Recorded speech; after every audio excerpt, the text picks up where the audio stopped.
Hello friends, welcome to the next session under machine learning lecture series. Previous lecture we saw about implementing our k-nearest neighbor. In short, I'll be calling it as KNN classifier. And we had created our own small data set. Now today we'll look at another example of KNN implementation where we are going to classify the text document. Here again, the data set is created by us and we'll be applying this classifier on our own data set. Right. So let us look at what are the steps involved in text classification. Right. So first thing what we'll be doing is we'll be importing the libraries, Python libraries, what are required for our classification. As the implementation, we'll be using Jupyter Notebook on Anaconda Navigator, right? And this thing will be Python 3, what I'm using. So once you start importing your libraries, whatever are required, and then you'll be importing the data set what you have created. Now, the third step is to text pre-processing, because the data set what we'll be having will be in the natural language, which needs some pre-processing to be used for machine learning. Now, after the text is pre-processed by removing all unwanted spaces and some special characters or converting everything to the lower case, removing the stop words, your text pre-processing is done. Once the text is pre-processed, the next step what we'll be doing is we'll be converting this text to numbers. Because if you're working with machine learning, most of the machine learning algorithms are statistics based, right? Which works on numbers. So we'll be converting our text into numbers. Once the text is converted into numbers, as in case of supervised machine learning, what we'll be doing, we'll be dividing our data set into training and testing, right? Now, then once the data set is split into two, we'll be using this training text to train our model, right? Once the model is ready, we'll check its prediction and evaluate the model on the test, right? These are the steps what we'll be covering in our today's lecture.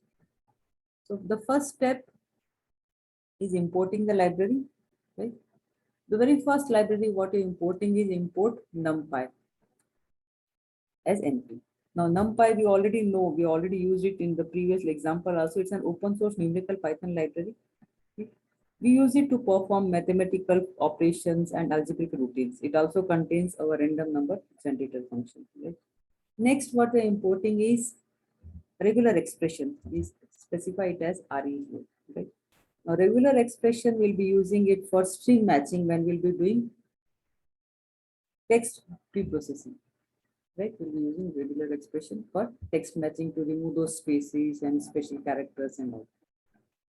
Next, what we have is NLTK. We'll be importing this NLTK. Now, NLTK is nothing but it is a set of libraries for natural language processing. As our data is in the form of natural language, we'll be working on this NLTK platform using this NLTK library for processing our data. Then what we do once the imports are done, it is ready. We start by loading the files, right? So here what we'll be doing, we'll be using the load file function from sklearn datasets to import the dataset into the application. Okay. So first we'll be importing this load files and then we'll be downloading the stopwords. Now stopwords is one of the major form of preprocessing, right? What it does, it filters out the useless data. Like in our natural language, what we say the useless words are referred as stop words. So what are the commonly used stop words? If we say it is like the, a, n, in, is. In fact, either you download it or you can create your own list of stop words as per the data what you have for processing. Right? A simple example, if you talk about a stop word, like suppose I have a sentence. I say, I like reading books, so read them regularly. So I read them regularly. Fine. If I remove the stop words from here, again I repeat, I like reading books, so I read them regularly. So here what is important is not important here. What will the stop word? I, so, right? So I remove the word I and so from my sentence. So what remains is like reading books, read regularly. Right? I removed them also from it. Right? So this is nothing but removing the stop words from the text. Fine. So you are downloading a set of stop words from the NLTK corpus. So importing is done. Now these are the libraries what we'll be requiring for our program for it to work. The next, what we'll be doing is now we'll be loading the data set. Right? To load the data file, to load the files, the load file function automatically divides the data set into data and targets. This is the biggest advantage. It does it automatically. Given the data, it will automatically convert it, divide it into two parts. One is data set, and another is the target set. Now, when we're talking about target set is nothing but the labels of our data, because we're talking about the classes. It is a class label. Like for our for instance, in our case, what we are passing, that path what we are giving is the data where it is stored at F colon. This is my PC address. Wherever you have stored, you put that path here. Of course, this is to read. So it is at F colon data science directory. Under data science folder, I have one more subfolder called data set. So I'm giving a path here. Fine. Now, the data set folder has a category of documents, right? Now, what load function will do? It will load data. If you look at the data set here, it has two types of subfolders again, right? So one category for each document. So it loads data from both negative and positive folders, right, into the variables X and Y. Now, how it is split the data, negative and positive, like, see, feedback data will contain all the data in both the folders, right? Now, the data from negative folder will have automatically the label as negative, right? And data from all the positive folder will have the class label, the target as positive. So whatever files this negative folder contains, like if you look at it here, now this was, if I have expanded it just to show you how it looks like. So under dataset folder, we are negative. Under negative folder, I have 10 negative feedbacks of the students. So here what dataset we have taken is, we have taken the feedback of the students for the online course, right? So there are 10 negative feedbacks. To be very clear, I have created these all of my own. I have not downloaded it from anywhere. So you should know like how you can create your own data set and test it. Fine. So these are the 10 negative feedbacks. So each feedback is stored in single file.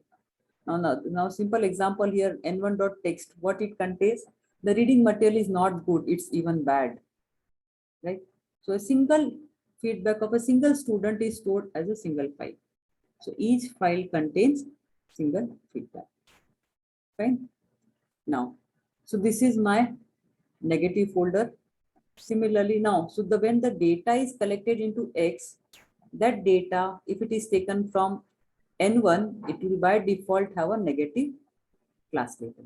Similarly, the next data set, what I have is positive. So again, here also I have 10 records, like 10 feedbacks stored under positive folder. A simple example, again, if you see, if I have clicked on the first rv1.txt, what it contains, the course was very comprehensive, easy to understand. It's a positive feedback. So our data set has two types of feedbacks, positive and negative, right?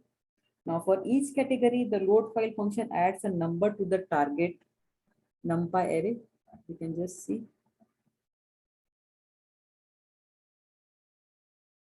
Okay, target NumPy array, that is, it will add 1 for positive and 0 for negative. The way we have given, if we are given first negative, then it will be 1 and positive will be 0, depending on the sequence what we have given. Is it fine? So the data set is clear. What is our data set contains? Our data set is at F colon, I have a folder data science. Under data science folder, I have data set folder. And under data set folder, we have two subfolders, negative and positive.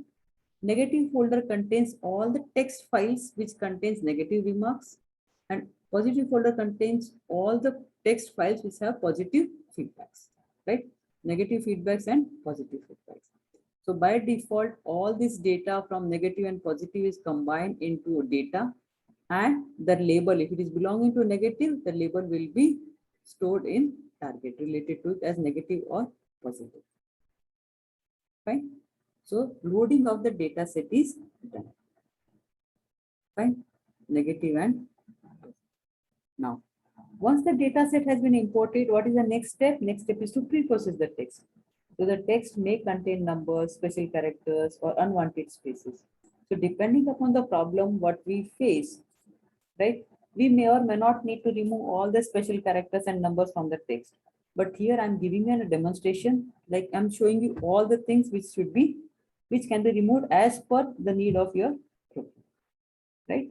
So what we'll be doing is we'll be removing the special characters, numbers, and unwanted spaces from our text. So the very first thing what you should here, you can observe here is what we are using is we are using regular expression. That is RE, what we had imported before. Okay, before that, these are the document. We have created an empty list called documents.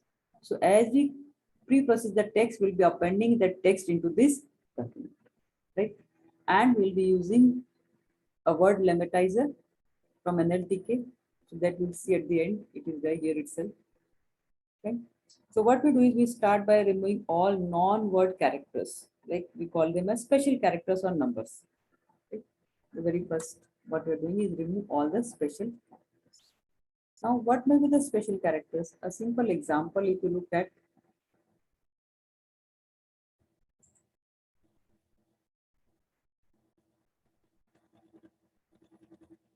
India's, right? Now, when I'm writing here, like if I want to remove a special character. Now, what is the special character here is special character is apostrophe S, right? India's. If I remove this, that is why I'm removing the special character. So after removing the special character, what I get India space S. Fine. Now, what we have is now we have a single character which is of has no meaning at all. It's a single character which has no meaning at all. So what is the next step? Next step is what? To remove the single character, right? So from India space S is removed, and now we have India and space.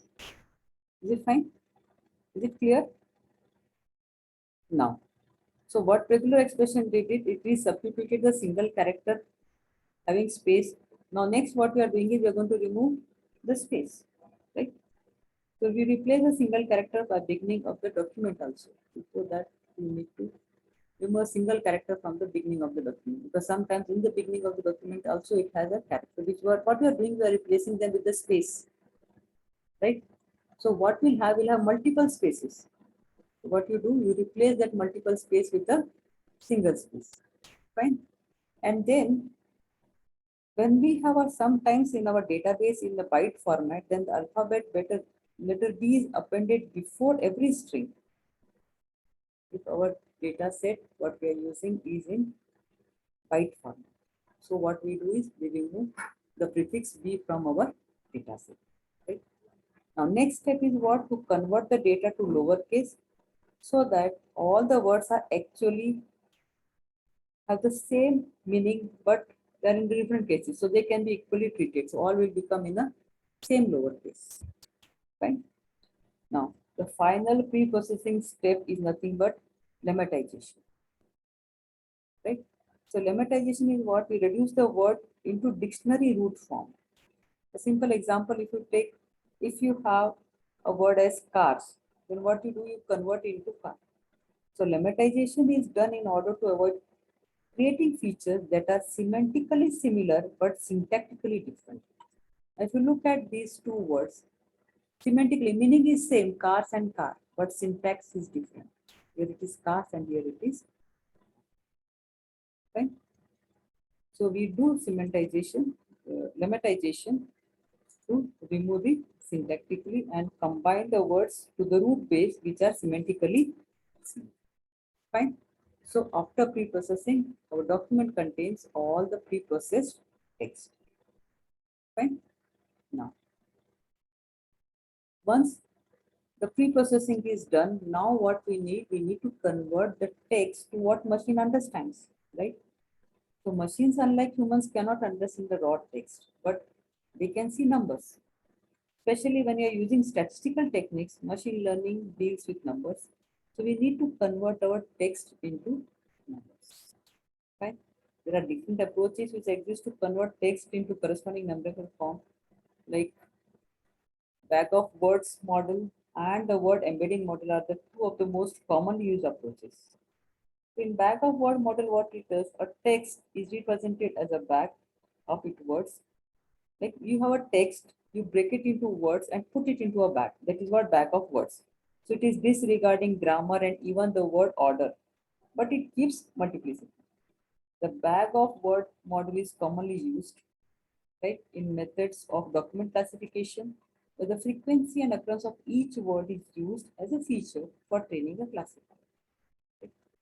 But what we are doing is we are directly converting the text document into term frequency, inverse document frequency feature values.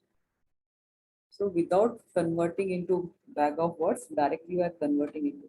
Now I'll not talk about the term frequency because for the details you can always refer to my previous lecture, right?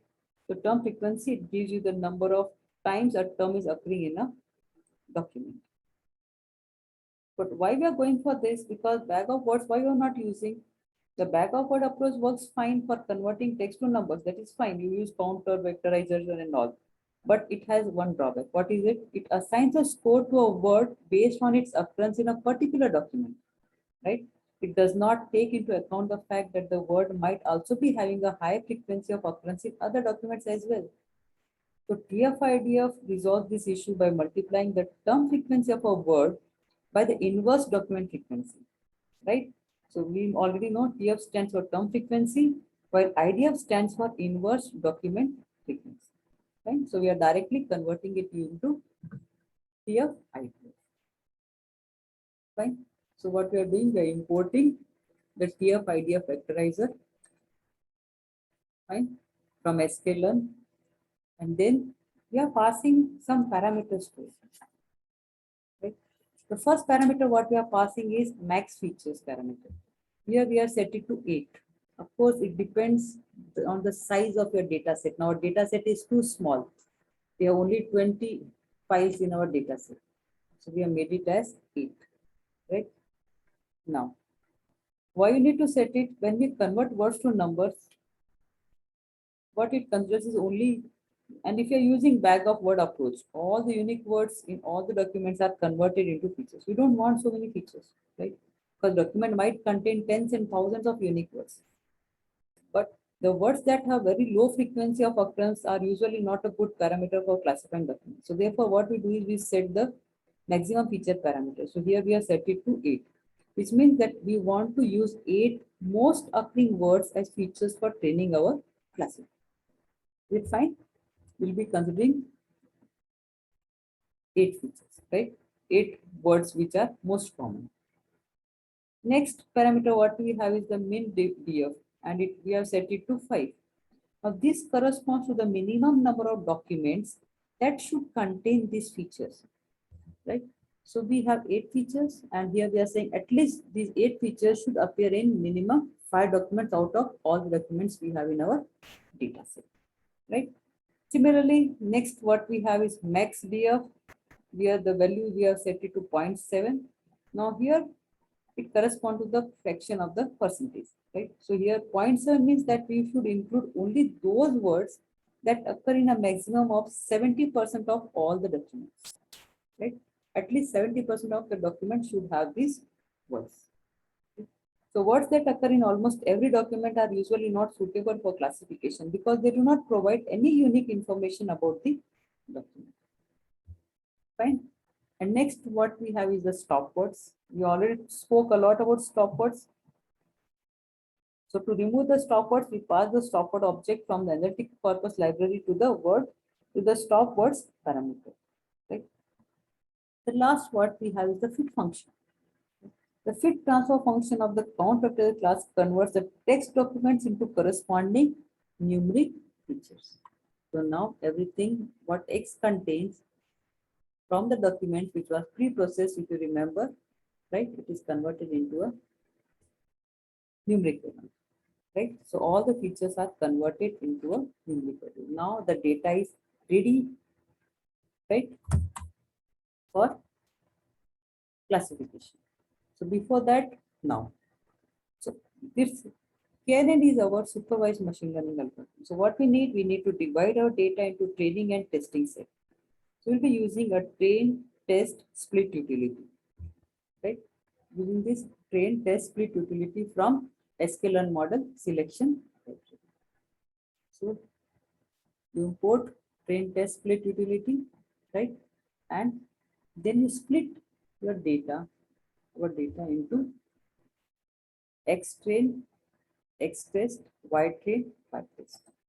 Now, what X train contains? The training data, right? X test contains the testing data. Y train contains the label of training data, and Y test contains the label of test data. Fine. It is split into X and Y. Now here we are talking about test size is equal to 0.2%. That means it divides the data set into 80-20, like 80 for training and 20 for testing. Right? So now the data is split into training and testing. So next is what? Now let's train our classifier. So our data is already divided. Right? Now this time, so what we'll be using here, the classifier we are using is k-nearest neighbor classifier. So you import it from sklearn neighbors, is already there. Fine. Now the fit method what we are using, right? We imported it. Now the fit method is used to train the algorithm, right? So once the model is trained, it is ready as CLA.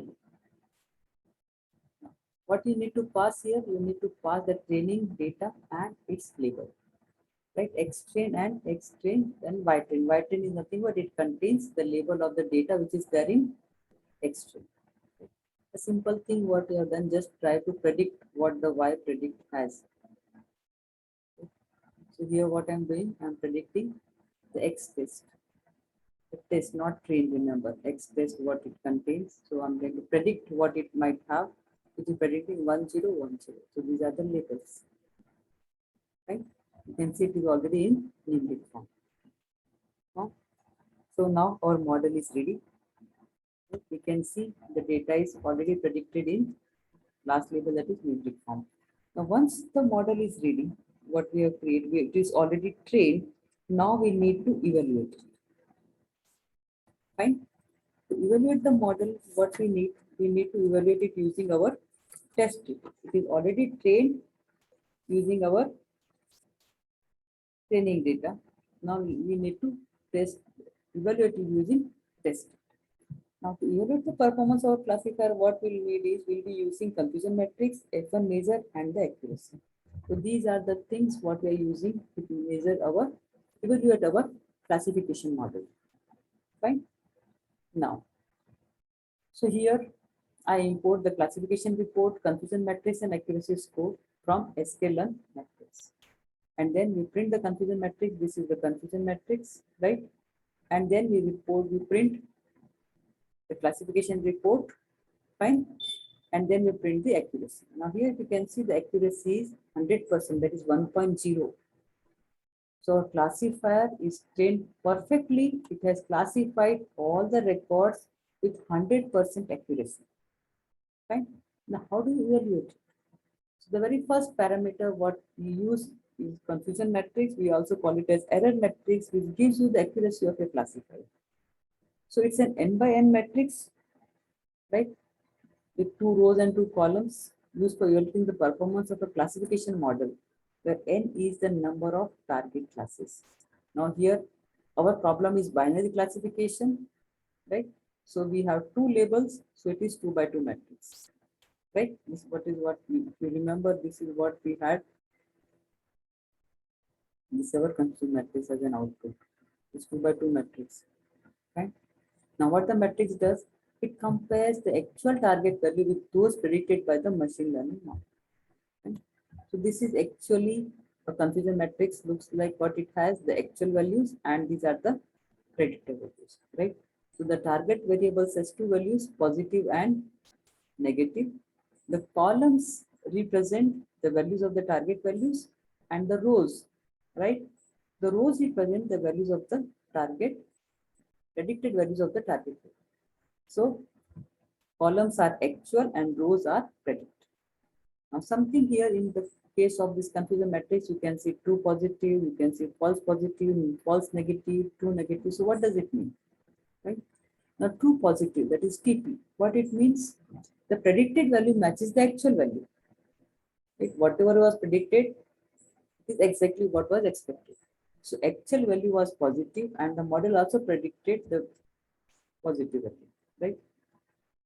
This is true positive. If you look at our confusion matrix, true positive is here and we have number 2 here, right?